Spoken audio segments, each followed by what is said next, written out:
Hello everyone, welcome to my channel. Bold and beautiful today.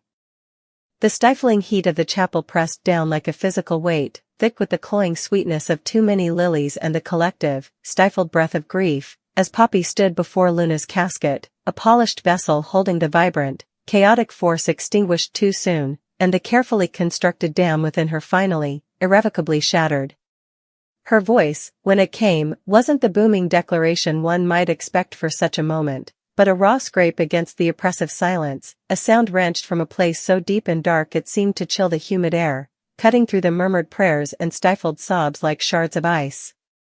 There's one more thing, she rasped, her knuckles bone-white where they gripped the pulpit, her gaze fixed not on the shocked, tear-streaked faces of Luna's parents, her bewildered siblings, their shared circle of friends frozen in disbelief, nor even on the serene, impossible stillness of Luna herself adorned in silk she would have despised, but on some distant, accusatory point beyond the stained glass, as if addressing the universe itself. All these years, the secrets I kept, the little lies, the big omissions. I told myself it was to protect her. To protect all of you. To keep the peace. To let her live, brightly. But I was protecting myself. My cowardice. A tremor shook her frame, violent and uncontrollable. The accident, the one that took her, it wasn't an accident. The collective intake of breath was audible, a wave of shock rolling through the pews. Luna's mother clutched her husband's arm, her face draining of all color, her eyes wide pools of dawning horror. That night, we fought. A terrible fight. The worst we'd ever had. Over something stupid, something meaningless in the grand scheme, but it felt like the end of the world then. Poppy's voice cracked, tears finally spilling over, tracing paths through makeup applied with numb hands hours earlier. She said things. I said things, unforgivable things.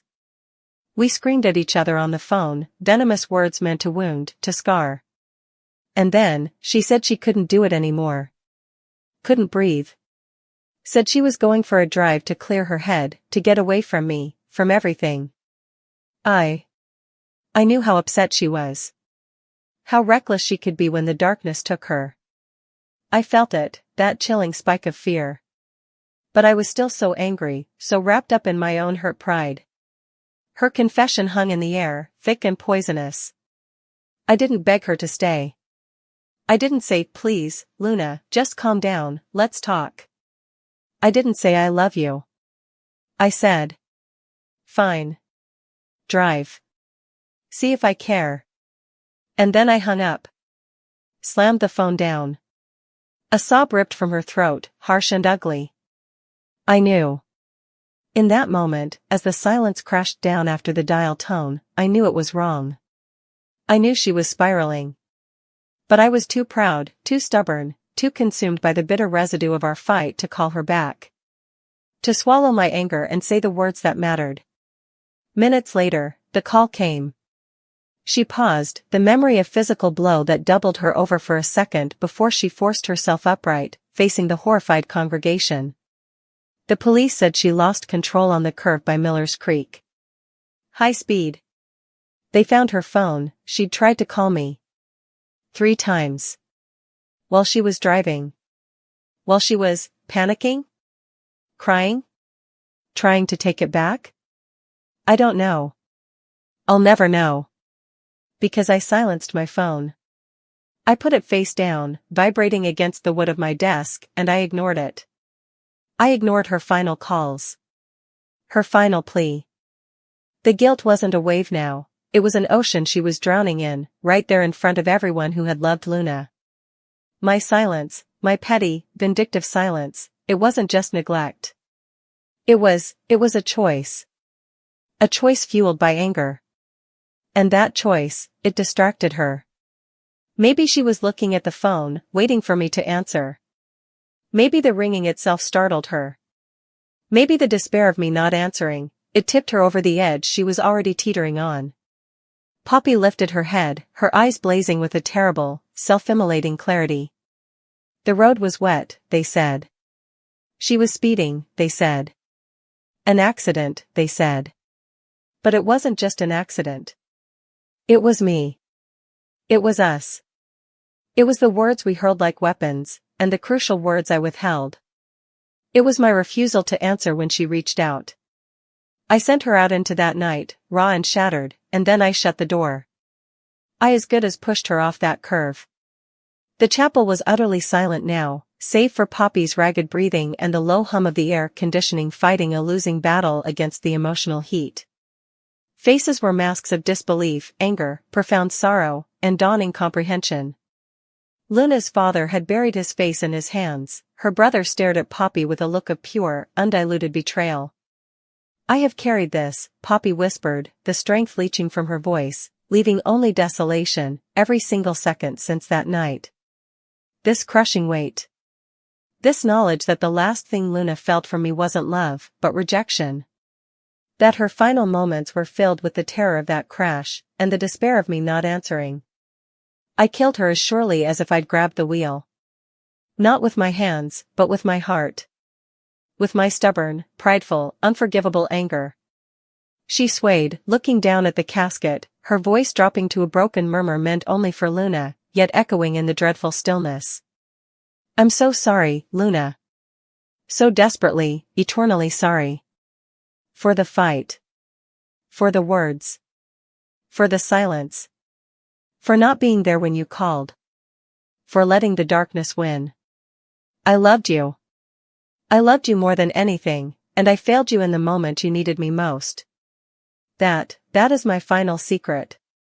The truth I've been too cowardly to face, too ashamed to speak. And I know it changes nothing for you now. But it's yours. You deserve the truth, even this late, even like this. Exhaustion, profound and absolute, slumped her shoulders. The confession, the terrible, cathartic expulsion of the poison she'd carried, left her hollowed out, a fragile shell standing in the wreckage of the life she'd known and the trust she'd obliterated. I don't expect forgiveness, she added, her gaze sweeping over the devastated faces before her, meeting their shock and anger with acceptance. Not from you. Not from anyone. Least of all from myself. I just couldn't let her be buried with this lie between us. She deserved the truth laid bare, even if it brands me forever. She took one last, shuddering look at her friend, the vibrant, complicated, infuriating, beloved soul now forever stilled, and then, with the terrible weight of her final secret no longer solely hers to bear but now a permanent, jagged scar on the memory of this day, she turned and walked slowly, unsteadily, down the aisle, leaving behind a silence heavier than any coffin, the scent of lilies now forever intertwined with the acrid tang of devastating truth. The carefully orchestrated narrative of tragic accident was irrevocably shattered, replaced by the infinitely more painful, complex reality of human failing, a love fractured by anger, and the deafening, lethal power of silence in a moment of desperate need. Luna was gone, and Poppy, by confessing the secret that had festered like a wound, had ensured her own life, her own soul, would forever bear the indelible, unforgiving mark of that final, fatal choice.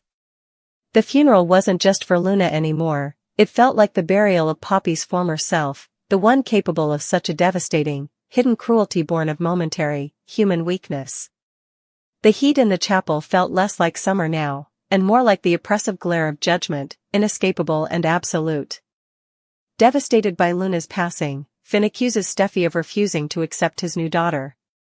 The loss of Luna Nozawa will be heartbreaking to John Finn Finnegan, who might blame Steffi Forrester for not embracing his new daughter. Fans of BMB will remember how upset Finn was following the entire sugar stabbing incident. At first, Finn was furious that Steffi had erased his biological mother from the map, leading him to believe that she had killed Sheila Sharp. Finn might now experience conflicting emotions toward Luna and the bleak future she appears to be facing. Finn could hold Steffi somewhat responsible for the situation's progression, even though Liam Spencer was the one who shot Luna. After all, it appears that if Steffi had periodically had Finn join her for supper or coffee, Luna could have been placated. Luna likely would have taken any scraps she could get because she was pleading for a small amount of access. This complete shutout was what ultimately pushed Luna over the brink. Naturally, Steffi's refusal to back down from an armed Luna at the beach home didn't make things any better. How could Steffi have failed to just tell Luna what she wanted to hear? Steffi could have at least lied and pretended that a father-daughter bond could exist rather than yelling about jail and claiming Luna would never fit in with Finn's life. Steffi did just that. It's never a smart idea to further agitate someone who is already unstable while holding a pistol. In the end, Finn might blame Steffi for intensifying the drama and allowing things to get so out of control. Finn will struggle with the loss of his flesh and blood once Luna doesn't survive the procedure. If Finn is upset with Steffi for rejecting his biological daughter once the DNA truth was revealed, it can negatively impact their marriage. However, since Luna will still be broadcast in September, it doesn't appear that her gory ending will be real. We'll see if Lee Finnegan fabricates her granddaughter's death and hides the information from Finn, since she might be up to some scheming. Finn's fatal decision for Luna stunned Bill. Finn's decision and the panic at the hospital. On Wednesday, July 9th, Finn will be assisting at the art school. While the first responders arrive, he is attempting to keep Liam Spencer alive. Steffi Forrester is phoning for assistance. Sheila Carter is bleeding from her little toe. We also have Luna bleeding out. They're going to take everyone to the hospital. Lee Finnegan, Grace Buckingham, and Bridget Forrester are all treating gunshot victims. Since Lee and Bridget are performing surgery together, it appears that they are most likely operating on Liam. Lee shouldn't be functioning on Luna, so that makes sense. We'll see, but since she's with Bridget, Liam's injuries might be more treatable. However, that should leave Grace performing surgery on Luna, a stranger with no family ties. That is morally right. Spoilers for Bold and the Beautiful, Sheila is down another toe. Sheila will most likely receive a 3-toed sock and a band-aid. She had previously lost a toe in her right foot, so I'm rather certain Luna shot her in the same foot. I went through some old photos of Sheila cutting off her own toe for the first time. Therefore, I'm not sure if she will be reduced to 3. Since they only have, say, 3 or 4 toes, she will start to resemble a sloth if she is going to be 8-toed Sheila. 3 or 2. Hospital rush in Carter's promise. In any event, Carter Walton promises Hope Logan that he will be the greatest stepfather he can be to baby Beth, who is no longer so infantile. However, he hopes Liam will continue to be involved for as long as possible. It goes without saying that they are unaware of Liam's shooting at the time of this talk. They will therefore head straight to the hospital as soon as they learn about the shooting. Everyone is racing to get to the hospital. Taylor Hayes and Ridge Forrester will be present. Bill Spencer will be informed and will go to that location. Thursday's revelations, Bold and the Beautiful's diagnosis and death. Someone finds discover the harsh reality about Liam on Thursday, July 10th. Most likely, Bill will discover that the young woman he was pardoned for shot his son Liam, maybe killing him. He is having surgery to save his life. And I wonder when Bill will find out that Liam has cancer. Will someone tell him, since Taylor, Steffi, Hope, and Finn all know, or will they say, well, the gunshot is, taken care of, when Liam comes out and the surgery is over and they're giving Bill a report? Nevertheless, this is the cancer's prognosis. Bill asks, what cancer? Thus, on Thursday, we also learn that someone passed away. It's Luna. Since then, Lisa Yamada has worked on various projects. Although a very trustworthy leaker claims that Liam will survive his surgery, it appears that he will be in a coma. Luna should be formally pronounced dead and gone so that everyone can celebrate and break out the champagne on Thursday. The Bold and the Beautiful, does Finn fail? And Liam may thank Finn when and if he comes out of his coma, since he noticed that Liam was shot and down when he broke in. He shot after noticing his daughter Luna was down. Sheila, his mother, had a flesh wound. Save Liam, Steffi urged, and Finn complied. Sheila didn't even recommend that Finn go check on Luna instead of continuing to care for Liam. In all honesty, it's possible that Finn's failure to get medical care for his daughter is what caused Luna to die while Liam lived. When Liam was vacillating between Hope and Steffi, I must admit that I didn't particularly like him, but he completely won me over. Never in my life have I loved Liam more than when he shot Luna. It was an absolutely fierce move. Friday's repercussions, fury, conflict, and Poppy's declaration. Bill is coping with a great deal of resentment from Luna's victims on Friday, July 11th, but he is desperate and only wants to see Liam for himself. Thus, Bill finds himself in a confrontation. Because of his significant involvement in all of this, Ridge and Taylor are pursuing him in the hospital. You know, Steffi, Hope, and others will have some things to say. For Bill, who is in a panic over Liam, things are going to get really messy. And once more, the cancer must be disclosed to him. Poppy Nozawa makes a strong statement that leaves Lee speechless. Additionally, I wonder if Poppy would express her gratitude for Luna's passing. Or perhaps Poppy would say something critical about Finn's failure to save his daughter rather than Liam. I'm not sure. Poppy may be relieved that Luna is no longer there, and she may wish for her daughter to be at peace and for this to be the end of it all, in my opinion. Brave and Gorgeous July 14th to 18th, Resentment, Anguish, and Possible Peacemaking. According to teasers for Bold and the Beautiful, Bill is completely overwhelmed by his remorse. With Liam in a coma from the gunshot and the disease, I believe Dollar Bill might never be able to forgive himself for letting Luna loose. He was weak even before he was shot, after all.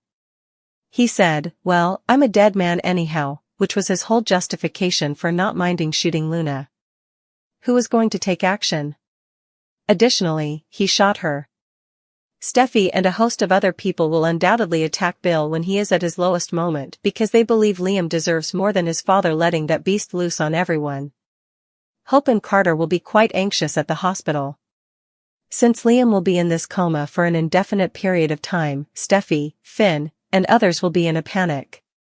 The Beautiful and Brave, is Lee over Poppy? I hope it won't be too long. Therefore, with Luna's passing, Lee might be done with her sister Poppy completely. Lee might hold her accountable for Finn's secret daughter, which he was unaware of, and for having to see Luna's death.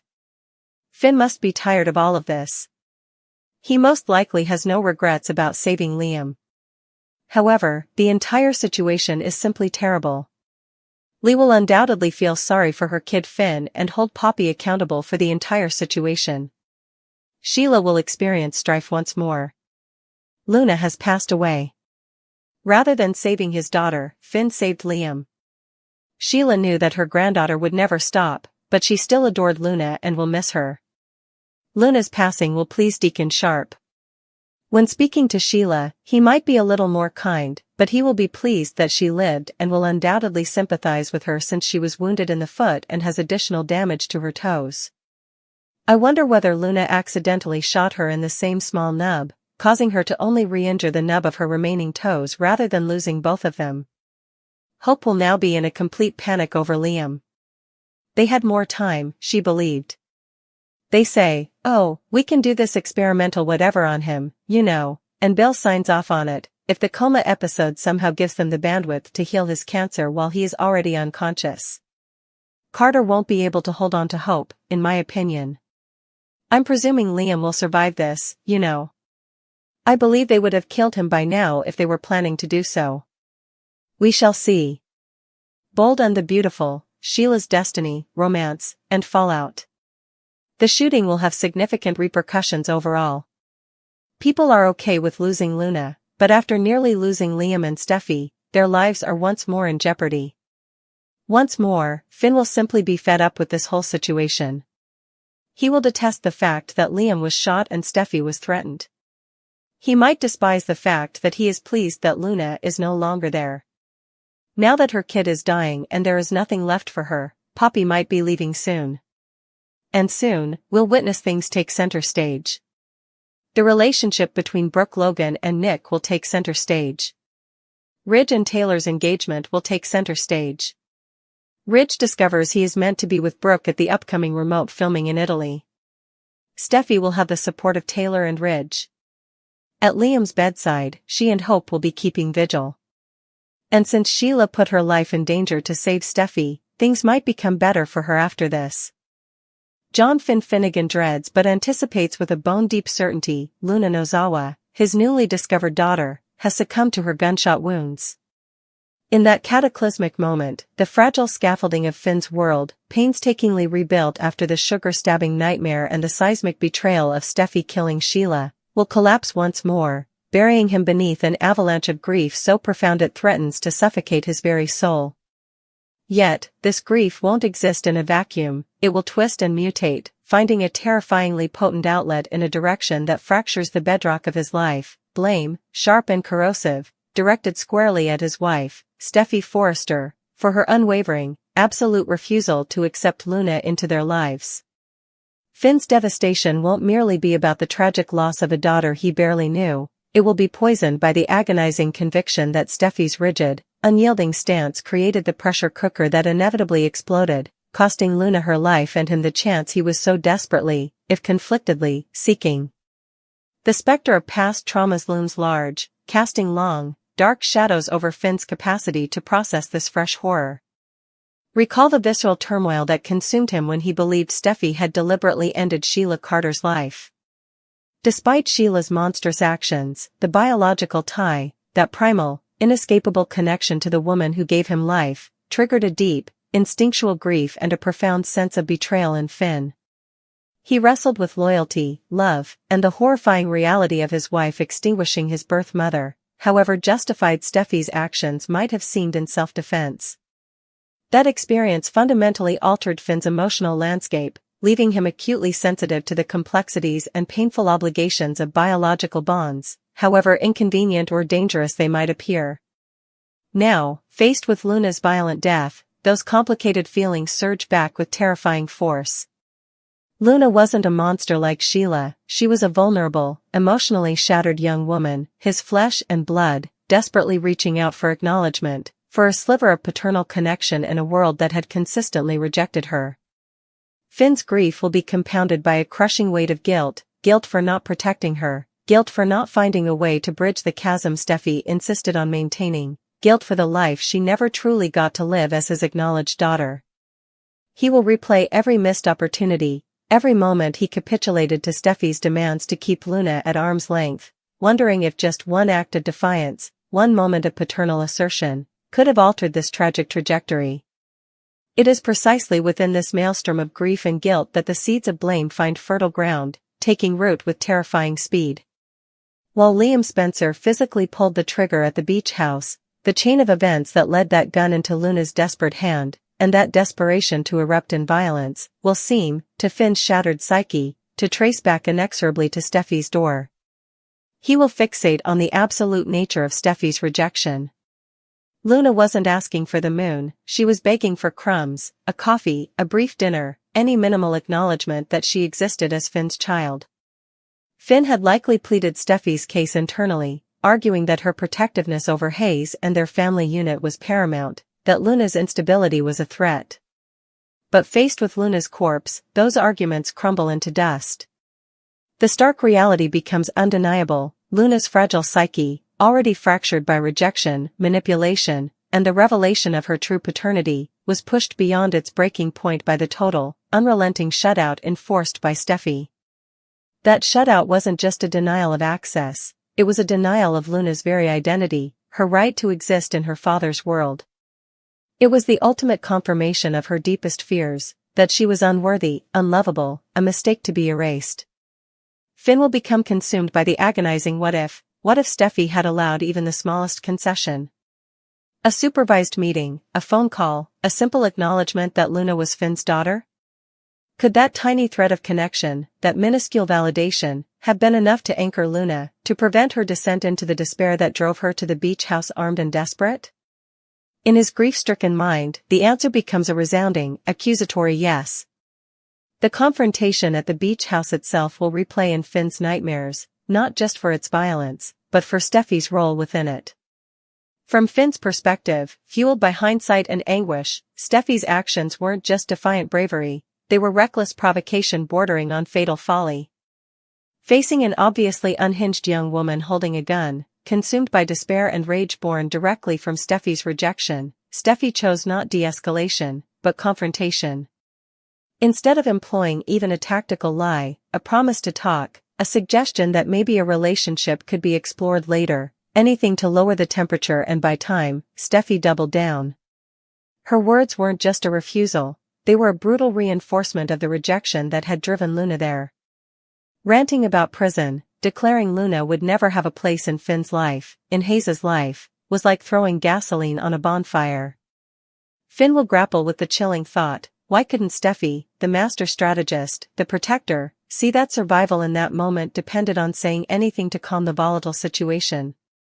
Why prioritize her righteous anger and territorial stance over the immediate, desperate need to prevent bloodshed?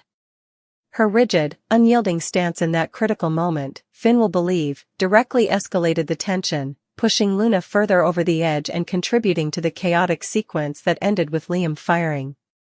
While Liam's bullet was the proximate cause, Finn will see Steffi's words and unwavering position as the catalyst that made the shooting inevitable.